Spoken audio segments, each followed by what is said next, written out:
प्यारे बच्चों, यह राष्ट्रीय आय एवं योग्यता आधारित छात्रवृत्ति परीक्षा का पेपर है जो 8th स्टैंडर्ड कक्षा 8वीं में जो बच्चे स्टडी करते हैं उनके स्तर का पेपर है। इसका सामाजिक वाला पाठ हम आपको बता रहे हैं। कौन कौन से क्वेश्चन पेपर में आए थे। कुछ क्वेश्चन बहुत ही अच्छे थे। पहला क्वेश्चन है, हेरोड्स कौन था? तो हेरोड्स इतिहासकार हैं, इन्हें इतिहास का जनक भी कहा जाता है। ठीक है। दूसरा, अशोक ने अधोलिखित किस शताब्दी में शासन किया? तो अशोक का शासन आप लोगों ने पढ़ा होगा 220 ईसा पूर्व है। शताब्दी आगे मानी जाती है हमेशा, तो इसलिए इसका आंसर होगा 3री शताब्दी ईसा पूर्व। अगला क्वेश्चन है, वाराणसी अधोलिखित किस महाजनपद की राजधानी थी? तो वाराणसी सबको पता है पहले से कि काशी का पुराना नाम वाराणसी है, इसलिए किस जनपद की राजधानी थी? काशी। ठीक है, महाजनपद था, इसकी राजधानी वाराणसी थी।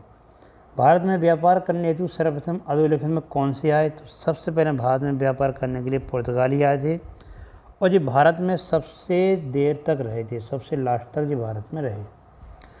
अगला क्वेश्चन है, ब्रह्म समाज की स्थापना अधोलिखित में से किसने की? तो ब्रह्म समाज की स्थापना राजा राम मोहन राय ने की थी। तो इसका जो सही आंसर है वो है सेकंड, राजा राम मोहन राय। गुलाम वंश का अधोलिखित में संस्थापक कौन था? तो गुलाम वंश का संस्थापक तो कुतुबुद्दीन ऐबक था। ठीक है, इसमें इंग्लिश में लिखा फाउंडर, और इसका वास्तविक संस्थापक यदि पूछा जाता तो इसका आंसर इल्तुतमिश होना चाहिए, लेकिन इस समय संस्थापक पूछा है तो इसका आंसर कुतुबुद्दीन ऐबक होगा। ख्वाजा मोइनुद्दीन चिश्ती की दरगाह अधोलिखित में से कहाँ पर स्थित है? ये फेमस क्वेश्चन है। ख्वाजा मोइनुद्दीन चिश्ती की दरगाह निम्नलिखित में से कहाँ पर स्थित है? तो ये दरगाह है अजमेर में, इसका सही आंसर अजमेर है। दिल्ली से दौलताबाद राजधानी अधोलिखित में से किसने परिवर्तित की है? ये इतिहास के मोहम्मद बिन तुगलक हैं जिन्होंने दिल्ली से दौलताबाद अपनी राजधानी स्थानांतरित की थी। अगला क्वेश्चन है, भारत छोड़ो आंदोलन निम्नलिखित में किस वर्ष आरंभ हुआ? सबको पता होना चाहिए, बहुत हिट क्वेश्चन है। तो ये हुआ 1942 में। ठीक है, तो ये आपके क्वेश्चन हो गए। अगला क्वेश्चन है,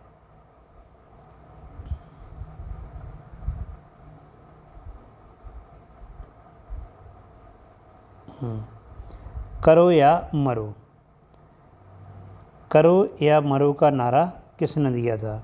सबको पता होना चाहिए, महात्मा गांधी ने कहा था करो या मरो 1942 में भारत छोड़ो आंदोलन के दौरान। पानीपत का प्रथम युद्ध कब हुआ था? 1526 ईसा पूर्व में पानीपत का प्रथम युद्ध हुआ था। अगला क्वेश्चन है, बौद्ध धर्म की नई शाखा महायान का उद्भव निम्नलिखित में से किस काल में हुआ था? तो ये कुषाण काल में हुआ था, कनिष्क के समय, जो एडी में 78 एडी के आसपास का वो है। तो प्रथम शताब्दी में कुषाण के काल में इसका उद्भव हुआ था। चौथी बौद्ध संगति में ये 2 भागों में बट गया था। GMT से क्या तात्पर्य है? ग्रीनविच मीन टाइम होता है, सही आंसर इसका ये होना चाहिए। चंद्रमा के अध्ययन को क्या कहा जाता है? ये अच्छा क्वेश्चन था। ठीक है, चंद्रमा के अध्ययन को क्या कहा जाता है? तो चंद्रमा के अध्ययन को कहा जाता है सेलेनोलॉजी, ये कहा जाता है चंद्रमा के अध्ययन को। क्षेत्रफल की दृष्टि से सबसे बड़ा देश कौन सा है? सबको पता होना चाहिए, रूस विश्व में सबसे बड़ा देश है क्षेत्रफल के हिसाब से। चावल का सबसे ज़्यादा उत्पादन वाला देश कौन सा है? जो भारत नहीं, चीन है। चावल गेहूँ दोनों में चाइना हमसे आगे है। अगला क्वेश्चन है, वर्ल्ड वाइल्ड लाइफ फंड की स्थापना कब की गई थी? इसकी स्थापना की गई थी 1961 में, शायद 28 अप्रैल के आसपास है इसका, 28 अप्रैल। ठीक है, 1961। निम्नलिखित में कौन सा देश सार्क का सदस्य नहीं है? सही बात है, इसका सिंगापुर सार्क देश का सदस्य नहीं है। निम्नलिखित में यूरेनियम का सर्वाधिक उत्पादक देश कौन सा है? वैसे तो यूरेनियम का सबसे बड़ा उत्पादक कजाकिस्तान माना जाता है, लेकिन चूंकि ऑप्शन में कजाकिस्तान है नहीं है, इसलिए इसका आंसर माना जाएगा कनाडा। क्या माना जाएगा? कनाडा इसका आंसर माना जाएगा। ठीक है, तो ये हो गया आपका कनाडा आंसर। अब अगला क्वेश्चन,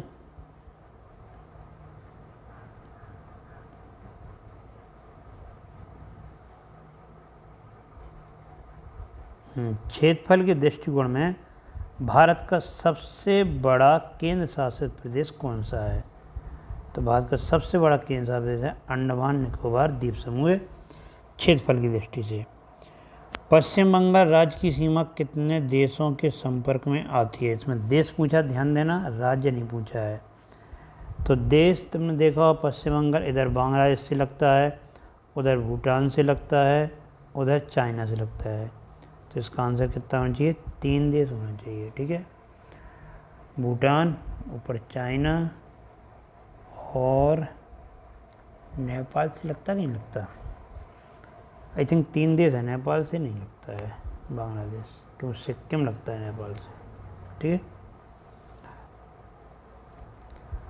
कौन से वन खारे पानी में जीवित रह सकते हैं? तो ये हैं मैनग्रोव वन हैं जो खारे पानी में जीवित रह सकते हैं। कौन से द्वीप समूह सुनामी 2004 में प्रभावित हुए थे? भारत का अंडमान निकोबार द्वीप समूह इस सुनामी में प्रभावित हुआ था। अगला क्वेश्चन है, वायुमंडल में कितने प्रतिशत ऑक्सीजन पाया जाता है? सबको पता होना चाहिए।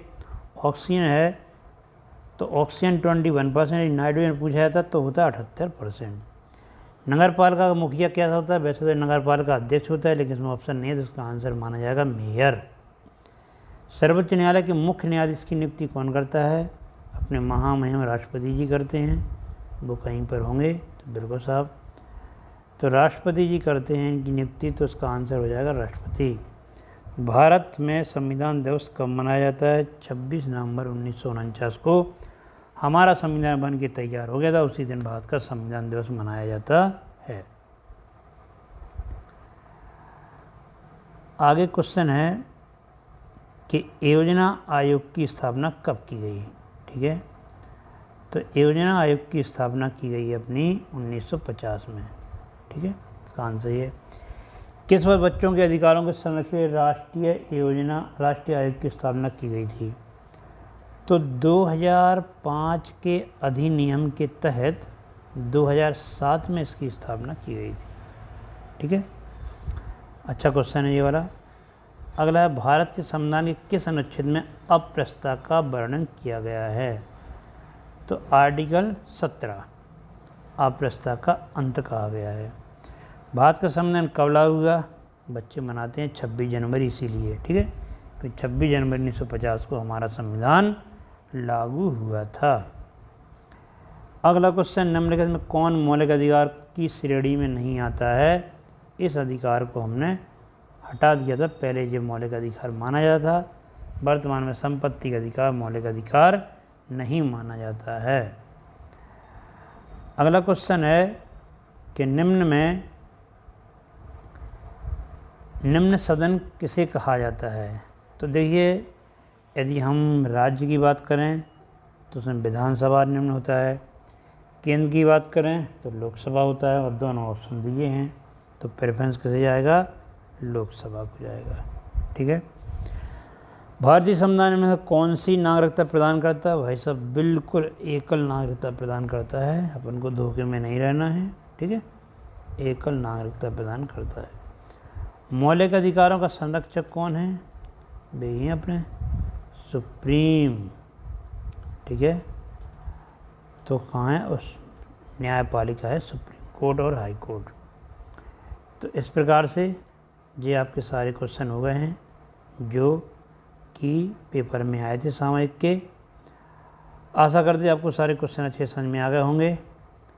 कोई डाउट होगा आप कमेंट्स में बता सकते हैं। जल्दी इसका हम मैथ वाला पार्ट अपलोड करेंगे। तब तक के लिए नमस्कार।